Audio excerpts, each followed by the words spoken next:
अवर्गीकृत आंकड़ों का माध्य कल शुरू किया गया था। और माध्य बराबर क्या होता है? आंकड़ों का कुल योग।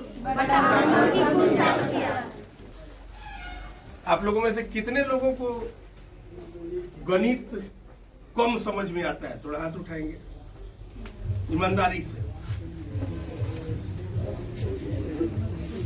कम समझ में आता है? बहुत हाथ ऊपर है।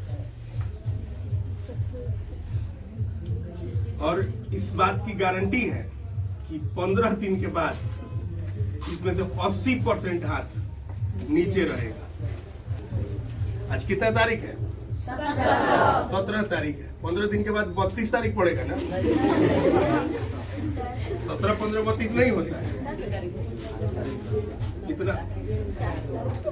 32 नहीं पड़ेगा, जो भी पड़ेगा उस दिन फिर हम पूछेंगे आप लोगों से। और इस बात की गारंटी देते हैं कि इसमें से 80% हाथ नीचे हो।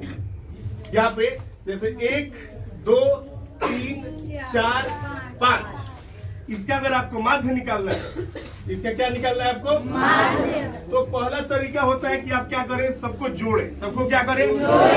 जोड़े। तो जोड़ेंगे तो क्या होगा?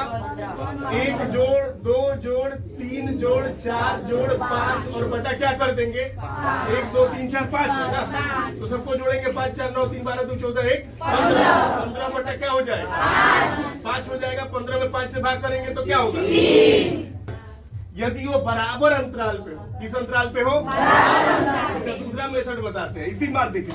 एक मेथड तो हो गया कि सबको जोड़े और बटा में 5 कर दिए, जो परिणाम हुआ माध्य हो गया। दूसरा तरीका है इसका कि आप देखिए कि क्या ये बराबर अंतराल पे है? कितना कितना बढ़ रहा है? 1-1 बढ़ रहा है। यानी बराबर अंतराल पे 1-1 बढ़ रहा हो, 2-2 बढ़ रहा हो या 100-100 बढ़ रहा हो, इससे मतलब नहीं है। अगर बराबर अंतराल पे है तो आप देखिए इसमें बीच में क्या है? बीच में क्या है? 3। तो आपका माध्य हो जाएगा 3। माध्य क्या हो जाएगा? 3। अगर बराबर अंतराल में है तो बीच में देखिए, तो बीच में तो यहाँ पर दिख गया। अगर आप ये भी अब सोच सकते हैं कि बीच में 3 दिख गया तो हमारा माध्य हो गया 3। यह कब नियम अप्लाई करना है? जब आंकड़े बराबर अंतराल पे। जब अंतराल बराबर अंतराल पे नहीं हो तब तो ये तो है ही। यदि बराबर अंतराल पे हो तो पहले वाले रूल को अप्लाई करने की जरूरत नहीं है। ऑब्जेक्टिव क्वेश्चन है तो देखिए और मारिए। बीच में 3 है तो आपका माध्य क्या हो गया? 3। यदि ये 6 होता तो बीच में 2 अंक आ जाता। बीच में कितना अंक आ जाता? 2। तो जब 2 अंक आ जाता तो दोनों अंक को जोड़कर बटा 2 कर देते। दोनों अंक को जोड़कर क्या कर देते? आगे वो भी बताएंगे। तीसरा मेथड, इसी माध्य का तीसरा मेथड, हम आपको बोले हैं गणित से आपको प्रेम हो जाएगा। अगर बराबर अंतराल पे आंकड़े हो, बराबर अंतराल पर आंकड़े हो, क्या कीजिएगा? पहला को और अंतिम को जोड़ दीजिएगा। पहला को और अंतिम को क्या कीजिएगा? और बटा 2 कर दीजिएगा। बटा क्या कीजिएगा? 5, 1, 6 बटा 2 कितना हो जाएगा? 3। अगर बराबर अंतराल पर आंकड़े हो तो क्या कीजिएगा? पहला को और अंतिम को जोड़ दीजिएगा और बटा क्या कर दीजिएगा? आइए एक और मेथड समझ लेते हैं। चौथा, ये 3 हो गया ना? चौथा भी ध्यान में रखिएगा, एकदम हर तरह से कॉन्सेप्ट क्लियर होना चाहिए। माध्य क्या होता है पूरी तरह से क्लियर होना चाहिए। चौथा मेथड इसका देखिए, आप सूत्र का प्रयोग कर सकते हैं। किसका प्रयोग कर सकते हैं? जैसे ये प्राकृत संख्या है। क्या है? प्राकृत संख्या। तो प्रथमेन प्राकृत संख्याओं का जो माध्य होता है वो होता है n+1/2। n+1/2। यानी n का मान कितना?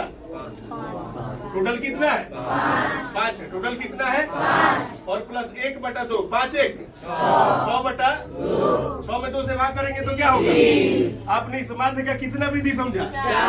सबसे पहला क्या कि सबको जोड़ेंगे और जितना अंक है बटा में उतना कर देंगे, यानी आंकड़ों का कुल योग बटा आंकड़ों की कुल संख्या।